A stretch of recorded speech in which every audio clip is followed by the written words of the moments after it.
Hi, my name is Pam, and I too have picked up Nick the Booksmith's challenge for the Deserted Island journal. Amongst the givens, I used coffee stained paper and a pair of scissors. The things that we could choose, I used the cover of a school exercise book, but it was an A4 size. This one is just A5 to show you the sort of example. The card I used was a little bit thinner than this. I used one watercolor pencil crayon and a brush pen. That was done so that I could use either the crayon to write with or the pen to use the crayon to paint with. I come from a country which is pretty much like a deserted island anyway. There's a lot of stuff that we can't get here. I can't tell you how envious I am of all you guys who can pop into your local Michael's or a Tim Holtz or a Hobbycraft or whatever else you have in your country. We don't have that privilege here. We have no Tim Holtz, no Hobbycraft, no Michael's, just a couple of very small art and craft stores with a very limited amount of things, and even those things cost an absolute fortune. So I'm afraid I didn't have distressing ink and an applicator, so I used the leftover coffee from my coffee staining of the papers, and I tied a rag around the end of a bottle to turn into a makeshift applicator. So those are the things I used, and the reason I've used so few things is because we do live in a country where you can't get stuff for starters.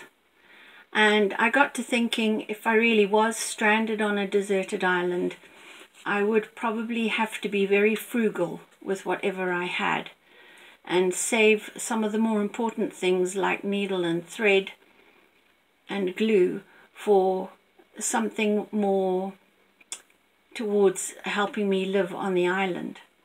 So I did away with glue and I did away with the needle and thread. So I'm afraid my journal doesn't look terribly wonderful. It's very small and makeshift and quite plain. But it is made on the design of a Blizzard book, I think it was called. And I think the lady whose video I saw, her name was Paula Furda. She showed you how to make a book by just folding card or paper to form a spine that holds the pages of the book. So each page then becomes removable. You can open those out and you can take that page out and use both sides of it. So all the pages were done like that. So I've called my journal Waiting for obvious reasons. I'm waiting to be rescued. I'm waiting for this experience on my desert island to come to an end and have a happy ending.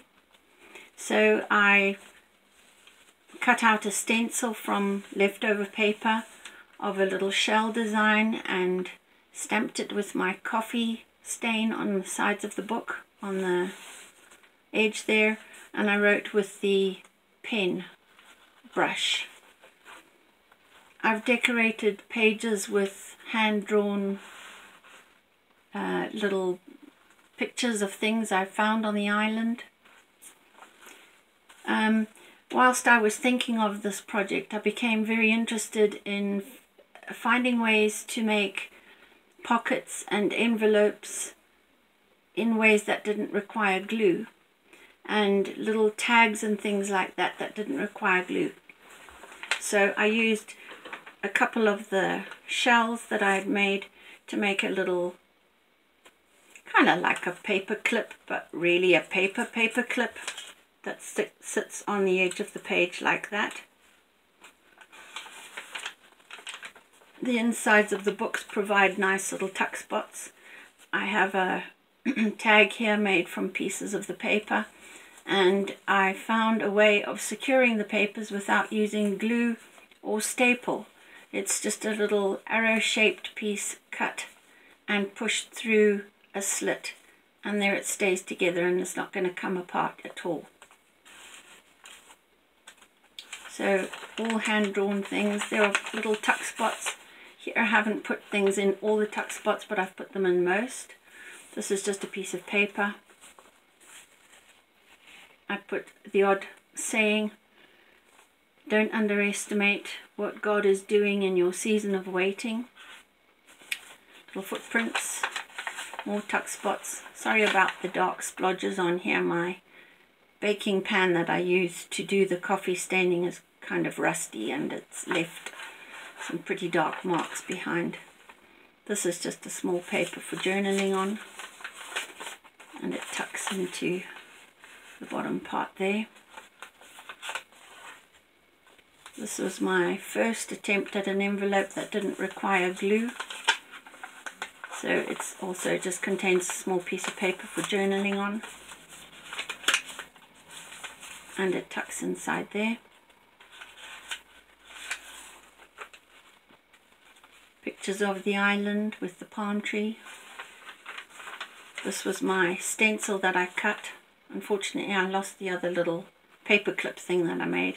It's just a nice sheet for journaling on. And it tucks inside there. And then this little pocket was originally a tea bag favor made by Victoria Design. She showed you how to make the little pocket. I've just slipped a small journaling card, piece of paper inside there, but it has got several little pockets inside of it that you could fill with other bits of journaling material.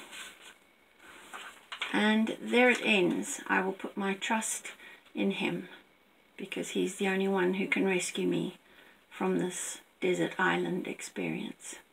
Thanks very much for watching.